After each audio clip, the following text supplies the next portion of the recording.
Cracking the World, Season 1, These Last Days, Episode 1, Come Together, by Joshua David Link. Ninth Ward raised, but my blood runs green through these Irish streets where nothing's what it seems. Grandma's stories about the she-folk hiding in plain sight. Now I'm living what she told me every single night. Running with the crew that's straight up supernatural, while these government suits acting extraterritorial. Different colored eyes caught me between two worlds.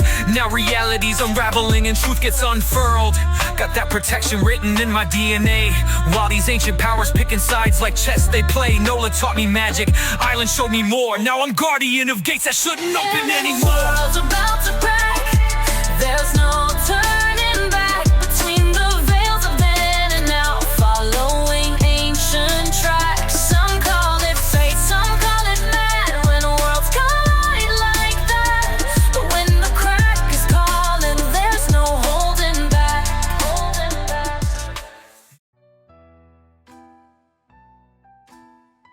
Jayshawn Grogan was a little boy, raised in New Orleans. His parents had a hard time keeping up with him. Every night they'd drink themselves green. They were never abusive to Jayshawn, but he had to fight for his life. At school, at the corner, and in between, his young days were full of strife. One day Jayshawn had had enough. It was time for him to break free. So at 16, he stowed away on a ship, and to Ireland he did flee. His gram wrote him letters from her home there, so to Ballyshannon he'd go. He'd seek a new life on the Emerald Isle, and his gram he'd finally know. He found his gram without a problem. She took care and pulled some strings. She got him Irish citizenship, among many other things. Those 6 years with her were loving and carefree. Until one day she died. Peacefully, she drifted off in her sleep. But before she'd slept, she'd tried to write Jayshawn about something important, but it looked like gibberish. Symbols and letters all jumbled up. Was one of them a fish? Jayshawn inherited the house and put the message away. He always thought Graham a little crazy, but he'd find out one day exactly how sane old Grandma was. The clock of time ticked by, and this is where our story truly begins, in the middle of July. The streets of Ballyshannon hummed in the middle of afternoon. Light drizzle served to paint the town in a thin but substantial gloom. Jayshawn walked, hands in pockets, feeling alone and lost. But that was certainly nothing new. His life had had quite a cost. But just as Jay began to despair, destiny hit him hard. A petite young woman running full bore slammed into him, and both were jarred. Both took a moment to collect themselves, and Jayshawn saw her face. The palest countenance he'd ever seen. She was a creature of grace.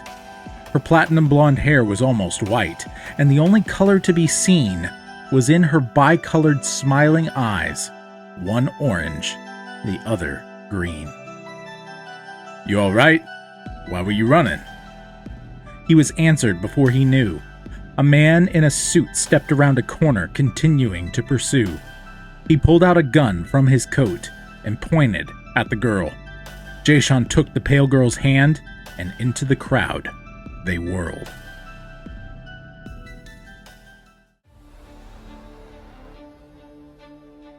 Shots were fired into the air, making the crowd scatter quick. Jayshawn pulled her through an alleyway that with people was less thick. They rounded a bend and came to his house. He fumbled around for his keys. He unlocked the door and they stepped inside. "Would you tell me, please, why is Agent Smith there? And why is he mad at you? What in God's green earth and Sam Hill did you do?" "Why did you bring me here? Did you pick that lock?" "What?" Jayshawn said, his confidence rocked. "What are you talking about? Are you mental or something? Why in the world was that man coming at you like that with gun in hand?" "You have her eyes. Do you know the plan?" "Do I sound like I know some secret plan, and who is she? Do you mean my gran?"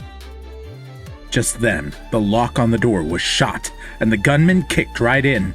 Jayshawn disarmed the man in a second, twisting his wrist, breaking the limb. He slammed him to the ground and got on top. With his forearm, he choked the gunman out. He rose and took the gun in hand. "You better tell me right now, who are you, girl? And what is this plan?" Jayshawn began to tie up the gunman who'd been chasing her. She looked frightened and worried and struck with awe, but definitely sure that she could trust Jayshawn with her life. He'd just saved her right here. She took a deep breath to calm her nerves and silence any lingering fear. Was your grandmother Lydia Grogan? And what are you doing there? Jayshawn picked up his phone to call the police and get them there. "I'm calling the fuzz. What's it look like?" Oh, please don't call them now. "Girl, you must be hella insane. You think I'm gonna stop now?" The woman grabbed the phone from his hand and slammed it on the receiver, then spoke fast and trembling, spilling out words almost like she had a fever. My name is Zoe Wallace, around here anyway, but my real name is Ziona Aisling, and you saved me this day. I knew your grandmother from years ago. She was my last protector, and now I'm alone. Though, are you her blood, or were you adopted? I guess it doesn't much matter. The job of protector is so simple. "Are you done with your chatter? Zoe, is it? You knew my gram?" Yes, she was wonderful to me. She knew our fight to keep Otherworld and this world strong and free. From the ripples of the event that caused the rift in time. Whoa, Dimensional Girl, I think you lost your mind. I'm calling the cops whether you like it or not. You can stay or get out, but don't think of trying anything funny. I ain't afraid to choke you out." Zoe frowned. Her eyes pleaded with him, but she got up and ran. She sprinted past the broken door, back into the streets of Ballyshannon.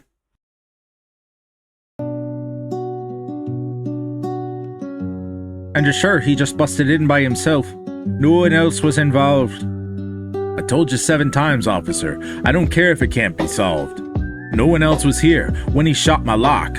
I fought him and I won. Is that such a big shock? The cop frowned and moved along, not daring to ask any more. Of the grandson of that crazy old woman who lived at address 204. The cops left and Jay was finally alone with himself and with his thoughts. So he turned to Google for the answers he sought. He found a lot of crazy speculation on the albino girl with 2 different colored eyes who had just rocked his world. But only one result was local, and it came from a blog, from a local bookstore. That was only a 15-minute jog. Jayshawn shut his computer down and left his home without a lock, and he set out for Alish, just around the block. Alish was a small storefront. Jayshawn had passed before.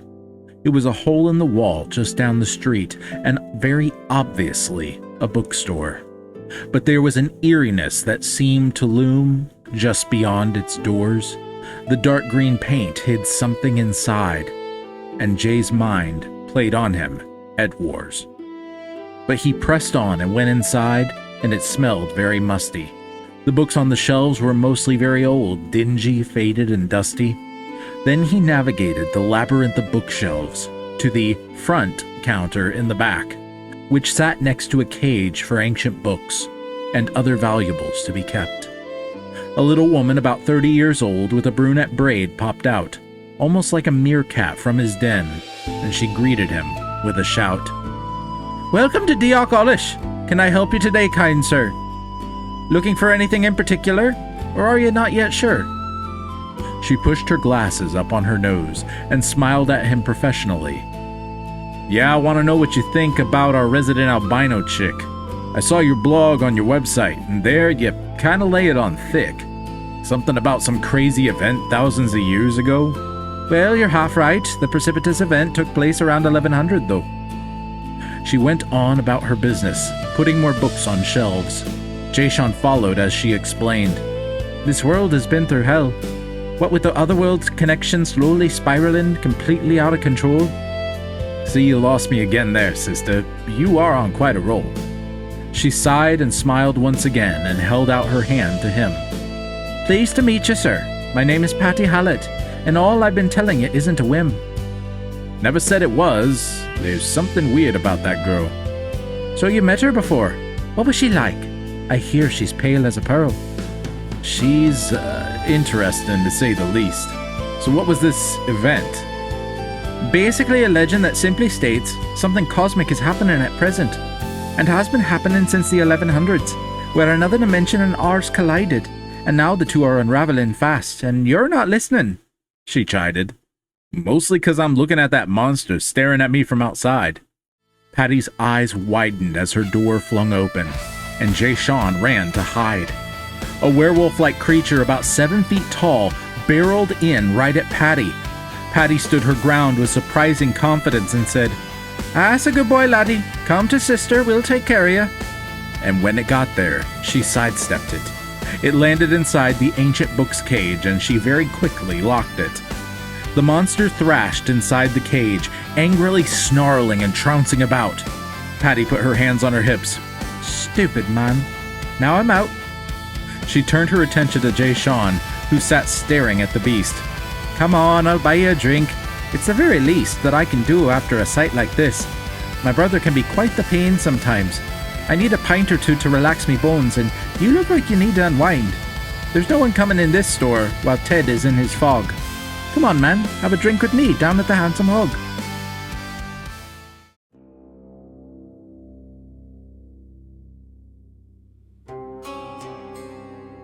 Darkness was upon Ballyshannon. It was too hot to work in the day, and so at the ruins of Cullahill Castle, they worked the night away. The archaeologists were led by native Theodore Hallett V. His fathers worked on this same site. Its secrets they tried to lift. "Sir," a grunt called as he put his shovel down. "I think I found the entrance to the King's Crown." That passage by name was legendary. Very few thought it was real. Ted hopped down into the pit to get a better feel. Sure as sure, a single-file tunnel marked with engravings and art had been unearthed by his new grunt member, the one who was named Bart. "Get a team together, Johnny. We're going in." "Can't we wait for tomorrow, Teddy? What if there's beasties within?" "We're going down, and that is that. This is an amazing find. They say kings stored their treasures here. Let's see what kind of kinds." Into the darkness they crept along. The cold wind rattled their bones. Everyone but Ted looked freaked out. The tunnel seemed to drone. "Johnny, shine your light over here." Johnny didn't respond. "I think he went out to get some supplies." "I hope that you're not wrong." They continued further and heard something sniff. "What's wrong, Connor? You smelling something?" "No, but something is." "Where's Connor? Where'd he go?" "Probably to the fridge. I heard his tum-tum rumbling a little bit ago." Bart suddenly cried out in alarm, and Ted was all that was left to show. A low and primal growl emanated from the hall, and forward loped a two-legged hound. Ted pressed against the wall. Its forelimbs were shaped like a man's, but clawed like a rabid dog. He had no doubt this was a werewolf, and to his death he had slogged. There was a shining pendant of stone around the beast's broad neck. Ted grabbed it and jerked with all his might, trying to choke it to death. But the pendant broke free and hit the wall. The stone was shattered there. The werewolf instantly turned to gold treasures, and Ted just couldn't leave it there. He grabbed a necklace to confirm all was real, and he ran out of that tomb. But as he ran in the moonlight, he felt a sudden gloom. He limped right over to their tents and saw Bart's mirror there. He jumped and roared at the image he saw. A werewolf holding its stare. He backed away, as did the wolf, and he suddenly realized he was now a werewolf too, and he howled into the skies.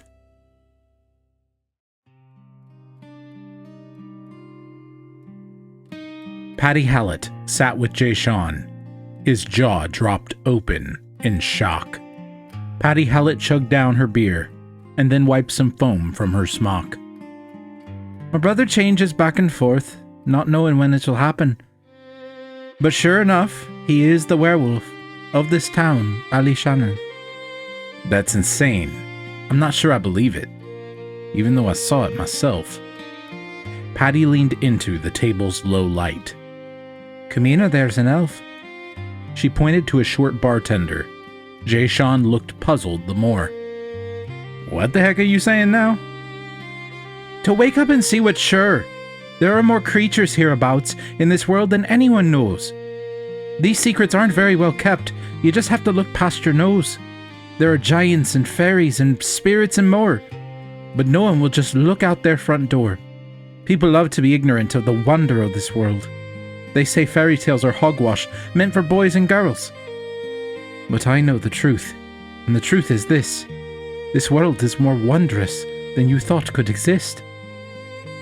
Cumina, the alleged elf, came over and refilled Patty's mug of beer with a brew both frothy and chilled. Cumina looked like a tiny woman around the age of 22. She wore a baggy knitted hat in patterns of red and blue. Her hair and hat would have covered her ears, if pointed they really were, and Cumina didn't look very pleased with the things Patty had conferred. Couldn't help but overhearing you're telling this one my secret. Tell me why I shouldn't slit your throat, Miss Pretty Patty Hallett. Jayshawn grabbed a steak knife and slid it into his sleeve. Cumina put a hand on his wrist and said to him, Honey, please. If I wanted to kill either of you, I'd have done it by now. Cumina comes from a warrior tribe. This conversation I'll allow, as long as you let me tell my own tale. Patty has a way of lying, over-dramatizing the facts to fantasy for anyone who's inquiring. Patty went to protest, but Jayshawn gave her a look, and Cumina sat down. Her time she took. I was part of the Protector clan, out in Otherworld. I protected the conduits who kept the link connected between their and our little world. I had it all, fortune and fame and a fiancé that was mine. Till one day, I was framed for his murder. I was stuck with the crime. Unlike your world here, where things are black and white, I was sentenced on a middle ground, where they said there was not enough light to see what could have been found. So neither guilty nor innocent, I was banished to Earth instead, to live out the rest of my immortal days in nothing but sadness and dread. Patty put a hand on her shoulder, and Jayshawn felt pangs too. The story Cumina told brought sympathy for the little elf who was so blue. She pulled the corner of her hat up to show Jayshawn it was true. Her ear was long and pointed underneath. This changed all that he knew. So you were a protector too? Two, he says, Patty dear. I haven't heard of a protector in these parts for over 100 years. He is one. He has the mark. Jayshawn looked confused. And I believe the last conduit is in Ballyshannon, but he is less than enthused. Well, we've got to show him his path then, don't we? You two are crazy for reals. Jayshawn got up to leave the table without even paying for his short meal. But when Jayshawn got to the front door, he looked out and saw a sight. A snarling, hairy wolfman beast making everyone run in fright. Patty came running. Ted got out! We have to capture him now, before he hurts anyone else. Or hurts himself somehow. Patty looked pleadingly at Cumina, who now looked very annoyed. More cleaning up your mess? I am overjoyed. The elf took off her apron. To me, a debt you owe. Just give me a second to get my armor, my quiver, and my bow. Cumina scampered off, and Patty looked out concerned. She looked up to Jayshawn, who looked petrified. If there's one thing you must have learned from your grandma, it's to step up and assist. I need your help now, Protector Jayshawn. Things might be at their bleakest. Patty pointed, and Jayshawn looked, and he saw Zoe Wallace being attacked.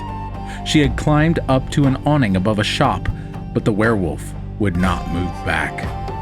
If she is killed, this world will collapse, and beauty will be forever gone. Please help us, Protector Grogan, sir. Please help us, brave Jayshawn. Look, just stop it. You're so dramatic. I'll help save whoever I can.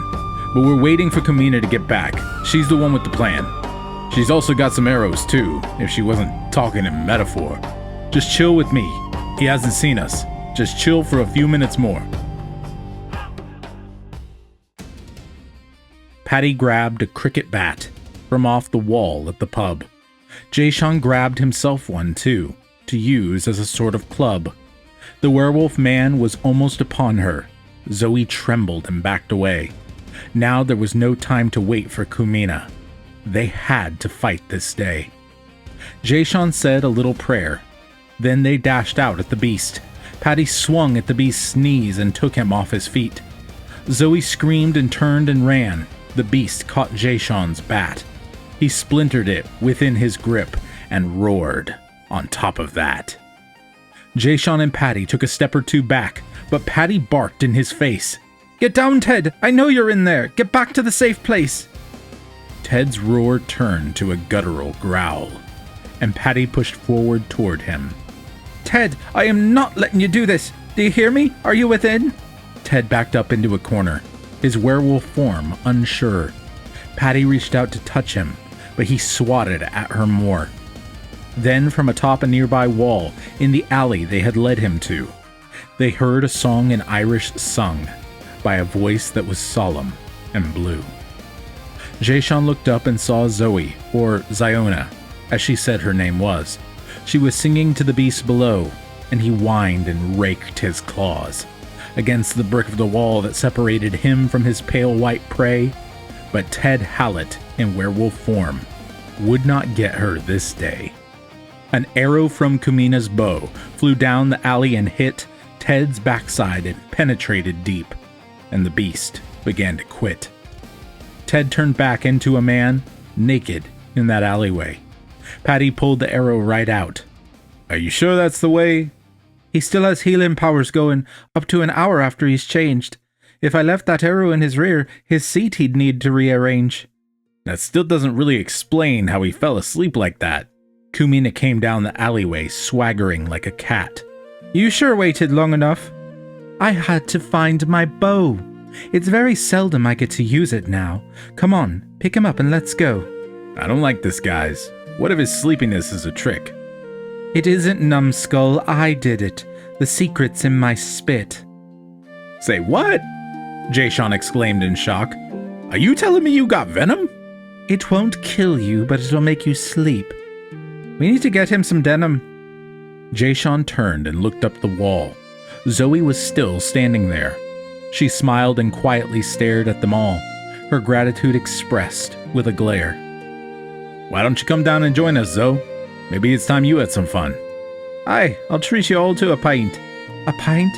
Let me show you how it's done. They all laughed and Zoe climbed down the wall, and they all went to get Ted's clothes. And soon enough, they ended up at the Handsome Hog to celebrate and drown their woes. When all was said and all was done, they sat together, their battle was won. Patty filled Ted in as much as she could, then Zoe told stories of evil and good. She told them of the event that was set off in time, and how Earth and Otherworld continued to unwind. She told them of the conduits, who bound the worlds together, and the ancient plan for how. Jayshawn thought she was clever. Then she told them all about her woes and of her mirth, to be the last living conduit on planet Earth. At this revelation, the table went silent with dread. Are you saying without you, we would all be dead? Not quite dead, but you'd be lifeless. This world continues to slow. All wondrous and fantastic activity that allows this world to grow. If its bond with Otherworld is severed for a moment, all beauty and joy would cease to exist, and a similar fate would be reckoned to the people of Otherworld. They'd be more like abstract thoughts, floating around with no concrete form. I guess you can connect the dots. You need help right away, and we'll be there for you. I say we make Jayshawn the leader. All who think it's cool? What? Everyone raised their hand in a moment. Jayshawn looked around and sighed. This isn't something I should be scared of. In fact, I take some pride. We're the last protectors on Earth. We'll protect Zoe to the death. I've accepted that this is the reason why God gave me breath. And so the conduit had her protectors. But safe, would she always be? There's many a thing in Ballyshannon. I suppose we'll read on and see. This has been Craic in the World. Written, produced, and performed by Joshua David Ling. To continue this story, check out joshuadavidling.com/CTW. Stay tuned for a preview of the next episode. When ancient halls reveal their truth, the gang discovers something strange. These are the spells that rewrap our worlds and knit up their long-injured bones. Through Celtic art and glowing proof, 1,000-year plans within range. And if we can hold these two worlds together for 1,000 years, then the cracks in time and space will heal, and there will be no more fears. But at the Handsome Hog that day, a family's not what they seem. What's with the couple over there, and them feeding their little girl? When parents stare in eerie ways while their child lives the dream. We are not hungry now, nor are we thirsty. Through books they search as night descends to find what evil lurks. I've got it. Guys, this thing is like mega bad. We've got a serious problem. A child of heart who never bends, and deadly magic works. I want to go home now! You find that portal back to my home, or I'll butcher her like a cow! When guns are drawn and threats are made, the portal's power calls. Take me back to Otherworld! Take me back right now! Will worlds survive this desperate raid, or will everything fall? Craic in the World, Episode 2, The Child of Heart. Coming soon to joshuadavidling.com.